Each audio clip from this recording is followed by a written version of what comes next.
ஐயா வணக்கம் ஐயா. வணக்கங்க. நீங்கள் இந்த தொழில் எத்தனை வருஷமா இருக்கிறீங்க? நான் சின்ன வயசுலேருந்தே இருக்கிறேங்க. எங்கள் அப்பா எப்போ இறந்துட்டாரோ அதுலேருந்து என் தொழில் குலத்தொழிலே எங்களுக்கு தெருக்கூத்து ஆடுத்தாங்க. ஐயா இந்த தொழில் உங்களுக்கு எப்படி போகுது ஐயா?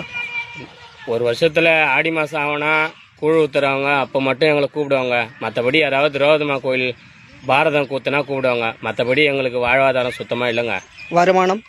வருமானம்லாம் அதான் சொல்கிறேன், வருமானம்லாம் எதுவும் இல்லைங்க. இந்த தொழில் தான் எங்கள் வாழ்க்கையை, வேறு தொழில் எங்கள் இல்லை. ஐயா ஒரு நைட் ஃபுல்லாக ஆனிங்கன்னா எவ்வளோ கொடுப்பாங்க? ஒரு நைட்டு ஃபுல்லாக ஆடினா 1000 ரூபா வரும், 1500 வரும். அவங்க ஆர்டர் கொடுக்கறதுங்க பொறுத்துங்க. நாங்களும் எவ்வளோ கெஞ்சி பார்ப்போம், எங்கள் ஆட்டத்தை பார்த்துட்டு கூட அவங்க கொடுக்கறதுக்கு கொஞ்சம் யோசிக்கிறாங்க. வேறு இந்த 1000 ரூபா வச்சுட்டு நீங்கள் எப்படி ஃபேமிலி ரன் பண்ணுறீங்க? இந்த 1000 ரூபாய் வச்சு மெயில் பண்ணி தானேங்க ஆகணும். குடும்பம் இருக்குதுங்க, பசங்களை படி வைக்க முடியல. ஏன்னா வேறு வாழ்வாதார தொழில் வேறு இல்லை. எங்கள் தொழில் நாடகக்கலை தெருக்கூத்து ஆடுதான். ஐயா அரசாங்கம் ஏதாவது உங்களுக்கு ஊக்கத்தொகை தராங்களா? அரசாங்கம் ஊக்கத்தொகை தராங்க. ஒரு சில பேருக்கு வருது, ஒரு சில பேருக்கு வரல. நாங்களும் போய் எழுதி கொடுத்துட்டு தான் வரோம். எதுவும் அந்த அளவுக்கு இல்லை. 3000 ரூபாய் பென்ஷன் மாரி வரும். இப்போ அதுவும் இப்போ சரியாக வரதில்லை.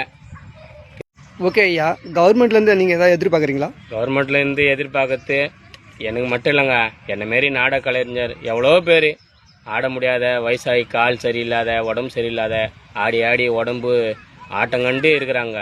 எல்லாருக்கும் அந்த 3000 ரூபான்றத 6000 ஏற்றி நம்ம முதலமைச்சர் ஐயா கைகோத்தி கேட்டுக்கிறேன். எங்களை மாரி ஒரு நாடக கலைஞர்களுக்கு 6000 ரூபாய் ஊக்கத்தொகை தரேன்னு சொல்லிட்டு கையெழுத்து கும்பிட்டு கேட்டுக்கிறேங்க. வேறு எங்களாண்டு வேறு எதுவும் அவராண்டு எதிர்பார்க்கறது எங்களுக்கு வேறு எதுவும் இல்லைங்க. முதலமைச்சர் ஐயா தான் எங்களுக்கு உதவி பண்ணோம். எங்களை மாரி நாடக கலைஞர் எவ்வளோ பேர், கோடான கோடி நாடக கலைஞர்கள் எவ்வளோ பேர் வாழ்வாதாரம் இன்றி, பசங்களை படிக்க வைக்க முடியாத, சாப்பாட்டுக்கு வழி இல்லாத, ஒரு நாள் கூத்து கட்சா கூட ஓடத்துக்கு நாங்கள் தயாராக இருக்கிறோங்க. வாழ்வாதாரம் வேறு வழி இல்லை. எங்கள் தொழில் தான். ஏன்னா நாடகம் அழியக்கூடாதுன்றது தான் இருக்கிறோம். ஏதோ கூலி வேலை கூட எங்களால் இப்போது செய்ய முடியல. உடம்புலாம் ஆட்டம் கண்டிச்சு. முதலமைச்சர் ஐயாண்ட கையெழுத்து கும்பிட்டு நான் கேட்கறது, எங்களை மாரி நாடக கலைஞர்களுக்கு அவரால் முடிஞ்ச உதவி 3000ன்றது 6000 ஏற்றி தரணும். அதேமாரி எந்தெந்த நாடக கலைஞர்களுக்கு ஊக்கத்தொகை வரலையோ அதெல்லாம் பார்த்து அவங்கவுங்களுக்கு சரியான முறையில் ஊக்கத்தொகை தரும்படி அரசாங்கத்திடமும் நமது முதலமைச்சர் ஐயாவிடம் கையெழுத்து கும்பிட்டு வேண்டி கேட்டுக்கொள்கிறேன்.